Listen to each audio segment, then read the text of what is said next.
Chapter 21. Reconstruction. Introduction.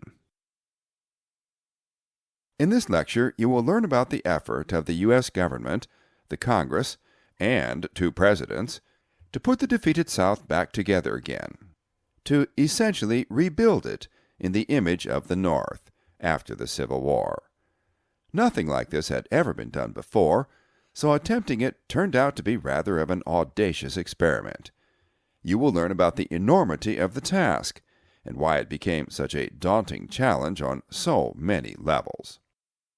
You will learn about the condition of the former slaves, who had never known anything but slavery, and the options open to them to try and rebuild their lives anew as free people, though they had very few tools or advantages with which to make the attempt. You will learn how the government tried to remedy their helplessness, and how successful that was.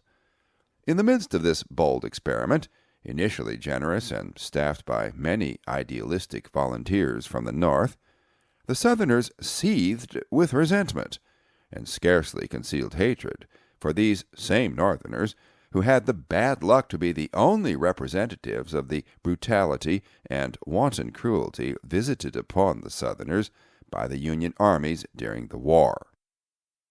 You will learn how the Southerners reacted to the Northerners' Reconstruction plans and how their sentiments affected the progress and outcome of the project. Back in Washington, D.C., there emerged not one, but three different plans for Reconstruction. President Johnson, Lincoln's vice president who ascended to the presidency upon Lincoln's assassination, tweaked the plan that Lincoln had sketched out shortly before he died and tried to implement it. You may be surprised at what Congress thought of Lincoln's plan. The great emancipator might have had more difficulty putting the South back together again with his own plan than he had winning the war to provide him the opportunity to do so.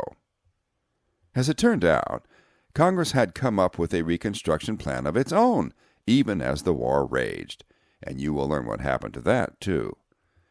Now, after the war, President Johnson came up with his plan, after he saw what Congress thought of Lincoln's plan. Johnson was a caretaker president, that's true, since he wasn't voted into office, but he also was a tenacious political brawler when he had to be, and he decided that his Reconstruction plan was going to be the plan, no matter what Congress thought about it. You will discover what happened to both his plan and his resolve to bring it to fruition. Congress, for its part, had two plans, one devised by the hardcore Republican radicals who wanted the entire culture of the South, not just slavery, to disappear. They intended to remake the South in the image of the North in every way possible, economically, politically, socially, everything. You will discover what was in their plan.